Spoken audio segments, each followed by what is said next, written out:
एका लहानशा गावात विठ्ठल नावाचा एक तरुण राहत होता. विठ्ठल दिसायला सुंदर, हुशार, बोलायला गोड, पण त्याच्यात एक मोठी कमतरता होती, ते म्हणजे आळस. गावातील लोक म्हणायचे, हा मुलगा जर थोडा जरी मेहनत केली असती तर खूप पुढे गेला असता. विठ्ठल सकाळी उशिरा उठायचा. आई उठवायची. आई उठवायला आली की तो म्हणायचा, आई अजून 5 मिनिट झोपू दे. ती 5 मिनिटं कधी 50 व्हायची त्यालाच कळायचं नाही. त्याचे वडील शेतात राबायचे, घाम गाळून घर चालवायचे. ते विठ्ठलला नेहमी सांगायचे, बाळा वेळेची किंमत ओळख, आळस माणसाला हळूहळू संपवतो. पण विठ्ठल हसून टाळायचा. संधी असूनही दुर्लक्ष. एक दिवस गावात सरकारी योजनेअंतर्गत तरुणांना मोफत प्रशिक्षण मिळणार असल्याची बातमी आली. विठ्ठलला ही सुवर्ण संधी होती. अरे चल मित्रांनी उद्या चर्च भरायचं आहे. पण विठ्ठल म्हणाला, उद्या बघू, आज खूप थकलोय. उद्या उद्या आला पण विठ्ठल उठलाच नाही. अर्जाची शेवटची तारीख निघून गेली. वेळ निघून गेल्यावर पश्चाताप. काही दिवसांनी त्याच मित्रांना नोकऱ्या मिळाल्या. कोणी शहरात गेला, कोणी स्वतःचा व्यवसाय सुरू केला. विठ्ठल मात्र तसाच होता, रिकामटेकडा, मोबाईलवर वेळ घालवणारा. एक दिवस वडील आजारी पडले. शेतात काम करण्यासाठी कोणी उरले नाही.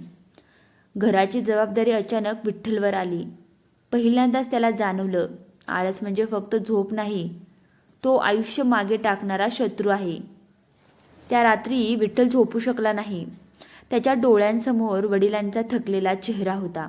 आईच्या काळजीने भरलेले डोळे होते. दुसऱ्या दिवशी पहाटे तो स्वतःहून उठला. आई चकित झाली. आज लवकर कसा उठलास? तो फक्त म्हणाला, आई आजपासून बदलायचं ठरवले.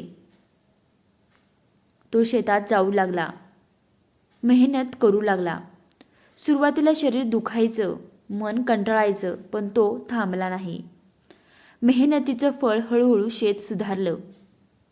नंतर त्याने छोटासा दुग्ध व्यवसाय सुरू केला.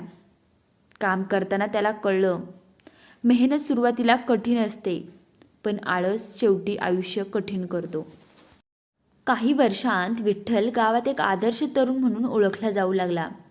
तोच विठ्ठल ज्याला लोक आळशी म्हणायचे, आज इतरांना प्रेरणा देत होता. तर मित्रांनो, या गोष्टीचा बोध एवढा आहे की विठ्ठल एक दिवस गावातल्या मुलांना म्हणाला, आळस हा विश्रांतीसारखा वाटतो, पण तो हळूहळू स्वप्न मारतो.